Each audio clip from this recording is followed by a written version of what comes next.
بسم الله، اهلا وسهلا بحضراتكم وحلقه جديده من كوره الجمهور. حلقه الاربع. ميعاد جديد ويوم جديد هيكون معاكم من الاربع الى الجمعه بمشيئه الرحمن. طيب سريعا كده خلينا ندخل في التفاصيل. والنهارده حلقه جديده وحلقه سخنه وحلقه فيها تفاصيل كتير وفيها حكايات كتير هتكون موجوده النهارده عن خاصه عن الاهلي ولقائه مع سموحه، واللي فتح ابواب كتير جدا جدا على اداره النادي الاهلي وعلى مارسيل كولر وعلى اللعيبه. طيب في البدايه كده ماتش انتهى بتعادل سلبي، ماتش انتهى 0-0. في المعتاد بيكون فيه هجمات من هنا ومن هنا، في المعتاد بيكون فيه شكل فني في الملعب، ولكن اللي شفناه هو اداء فني ممل، الحقيقه ممل جدا. 16 تسديدة من النادي الأهلي مقابل 7 تسديدات من سموحة. ال 16 تسديدة اللي على مرمى سموحة منهم 2 ما بين الثلاث خشبات، منهم 2 منهم 2 في المرمى أو على المرمى. وده بيدل وبيدل على عدم التركيز للعيبة. اللعيب عايز يخلص من الكرة وخلاص، لعيب عاوز يخلص من الكرة وخلاص. خليني اقول لحضراتكم الارقام بتاعه المباراه والاحصائيات عشان نبين بس بيها اللي حصل في الماتش، وهل الاداء ده والنتيجه دي كان بايد مارسيل كولر ولا بايد اللعيبه ولا بايد الاثنين مع بعض. الاهلي كان ليه 10 هجمات محققه على نادي سموحه في مقابل 5 هجمات لنادي سموحه. الأهداف المحققة للنادي الأهلي 3، ولكن ال3 منهم 1 على المرمى. هتسألني ازاي؟ أقول لك السر هو محمد مجدي قفشة. ومحمد مجدي قفشة هو أهدر الحقيقة هدفين محققين للنادي الأهلي، الهدفين بنفس الطريقة والكرتين بنفس الطريقة. وزي ما بنقول الفاعلية على المرمى هي الأهم من انك كتر الهجمات. الكتر في الهجمات احنا مش عايزين كده، انت او انا كجمهور انا مش عاوز كده. انا عاوز اللي يجيب الهدف، عاوز اللي يجيب الجول، عاوز اللي يخلص المباراة. محمد مجدي قفشة كان ليه نصيب هدفين انه النادي الاهلي يتقدم بيهم. طيب ده بالنسبة للتسديدات. الاستحواذ انتهت المباراة 68% للنادي الاهلي. الاهلي ليه 16 تسديده على المرمى، منهم 2 على المرمى. في رقم مهم حصل في المباراه وهو 15 ركنيه. ال 15 ركنيه ما استغلوش باي خطوره، مفيش اي خطوره من الكرات العرضيه. وده يخليك تسال نفسك وتسال وعلامه استفهام كبيره على الاجهزه اللي طلبها مارسيل كولر من الاداره ووصلت وجات. هل الاجهزه دي مش المفروض هي تطور اللعب ده؟ مش المفروض تطور العرضيات؟ علامات استفهام كبيره في الحته دي. الحته دي محتاجه تطوير. طب التطوير يحصل ازاي؟ في اجهزه طلبها مارسيل كولر جابها النادي الاهلي وجابتها الاداره، مارسيل كولر ما استغلهاش. وده الجانب الثاني. مارسيل كولر اللي فيه علامات استفهام كبيره حوالين ان هو ما بيبدلش، ما بيعملش تغييرات. تغيير اول كان في الدقيقه 75 في ماتش سموحه. هل ده معقول؟ هل ده يعقل؟ هل ده شكل الفريق؟ انا كمدير فني اشوف الفريق بالشكل ده ما غيرش. من ناحيه ثانيه انا ما اديتش فرصه لاكتر من لعيب ومشيت اكتر من لعيب، من ضمنهم احمد ياسر ريان اللي تم بيعه، من ضمنهم كريستو اللي الحقيقه ما خدش اي فرصه.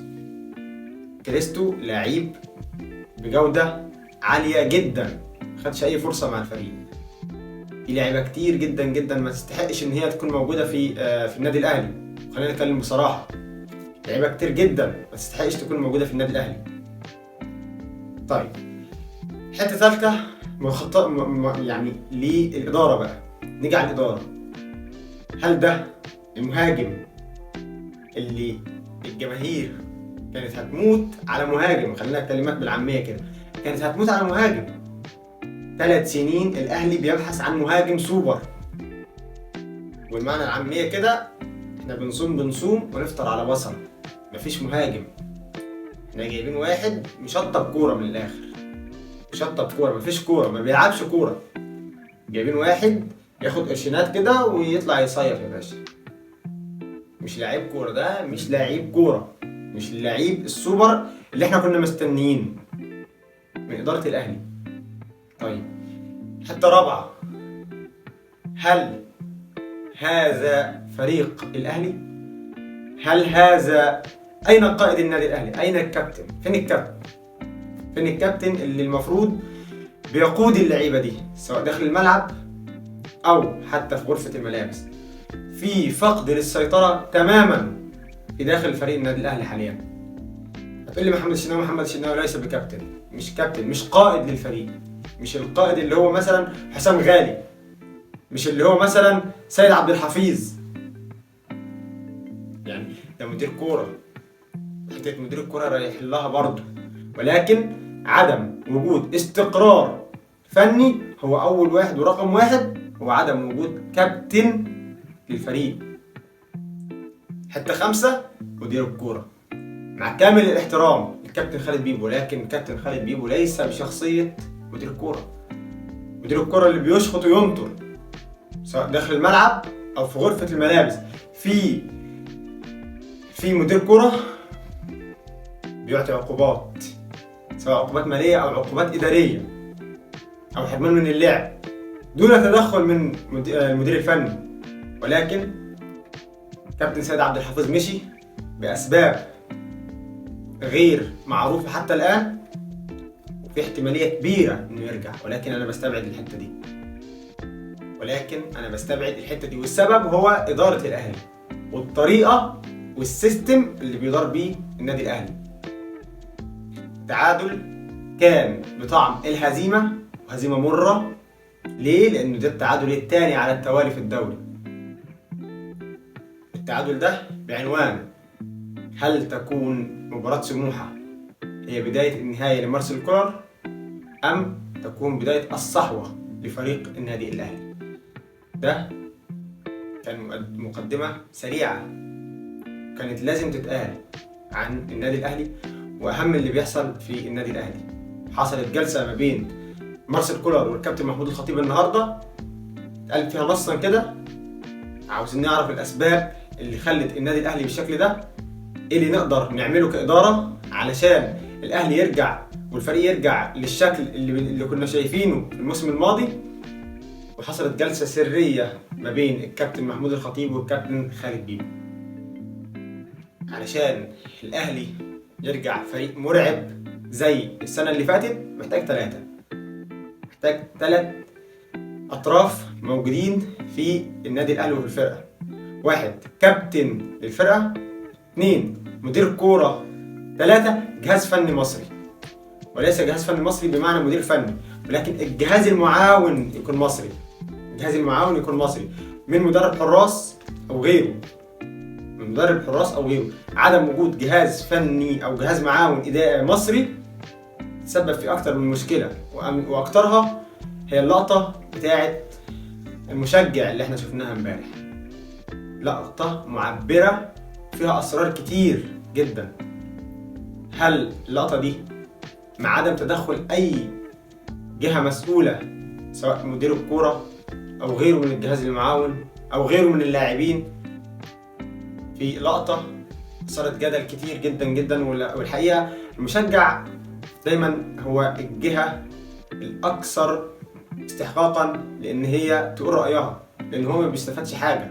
المشجع ما بيستفادش حاجة، المشجع هو بيقول اللي جواه، بيقول اللي حس بيه. والحقيقة حتة التغيير دي، حتة التغييرات لمارسيل كولر حتة على علامة استفهام كتير جدا جدا. هل هو خوف من اللاعبين؟ أكيد مش رأي فني. أنا شايف الفريق مش في أحسن حالة، بغير.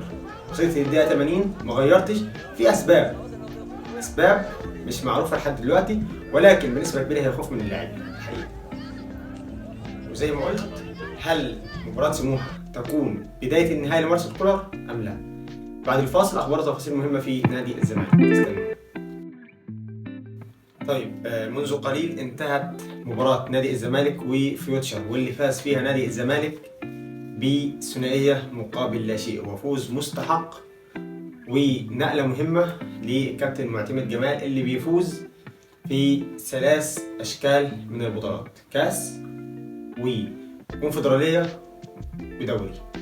الحقيقة كابتن معتمد جمال بيأدي أداء أكتر من رائع مع نادي الزمالك، والحقيقة أنا شايف إنه لازم ياخد فرصة كاملة كمدير فني مع نادي الزمالك. الحقيقة هتشوف أداء ممتاز جدا جدا وروح عالية جدا جدا من اللعيبة.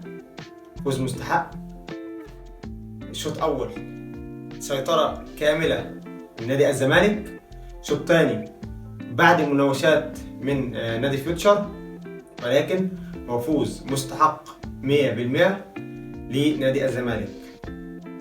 بالفوز ده بيحل نادي الزمالك في المركز الخامس.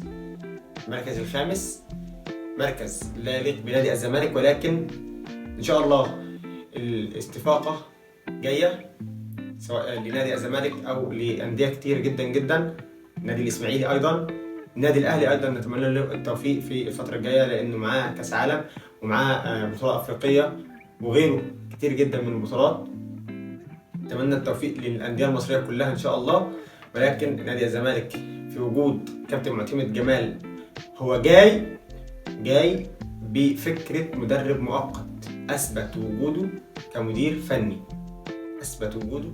فني. كل التوفيق لكابتن معتمد جمال. دي كانت حلقتنا النهاردة، أشوفكم على خير الحلقة الجاية إن شاء الله. شكرا، والسلام عليكم ورحمة الله وبركاته.